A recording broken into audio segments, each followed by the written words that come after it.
massive game it is. Of course, the defeat to Juve.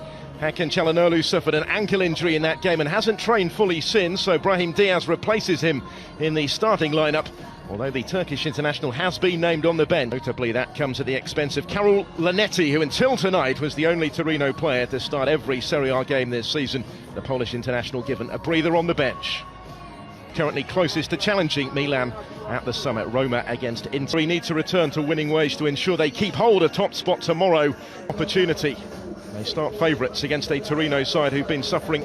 And now, of course, more than ever, they need to get on a roll or keep the roll going from Juventus up there, but never ride off the old lady. Wasn't more damaging, won't prove more damaging in the... If you're looking for positives as well for Torino, they've only won 2 games all season. Without their talisman since late November against Napoli. That's 3 meetings.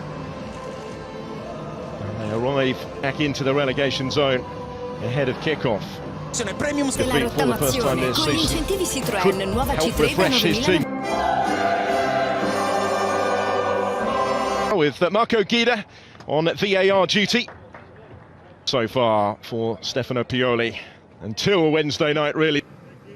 Well, Milan out to prove the end of their long unbeaten start, scoring in their last 36 Serie A games now, expressing. Kiev's challenge will bring about the free suspension, but straight back into the side. Needs must really for Milan in the midfield. Çalhanoğlu suffered that ankle injury against Juve, hasn't really trained since then, wasn't expecting. He's showing it. And the absence of Castillejo again as the Spaniards attempt to combine. The corner had been taken short, cleared only as far as Tonali. This is Singo, time to bring it down. Now Brahim Diaz. 74 appearances and 1 goal in the Rossoneri. Remarkable record since November. In goes the cross from the corner. Number 9 position, here he goes again. Line open up for Theo Hernandez, and he'll get the free kick this time. Armando Izzo with the challenge. Again, the referee was well positioned. Conceded. Tonali with the free kick. Could have gone anywhere as it struck the wall.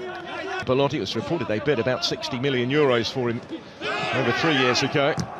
Torino wanted 100 million, he scored more. That's an away venue. No surprise though, Theo Hernandez rides the initial challenge from... When he came up against Chiesa, well, that was a different matter. Chiesa certainly made him... And back into it to deliver the cross as well, and it would have reached Hauger, but for the touch behind. Hernandez couldn't quite capitalise on the bouncing ball. There goes Kessie. This is Castillejo. Fast feet, but just overrun. 20 minutes in. Donnarumma and Çalhanoğlu also coming to the end of their contracts now come the summer. Swings it in, but for 2019, Pioli came in to replace him.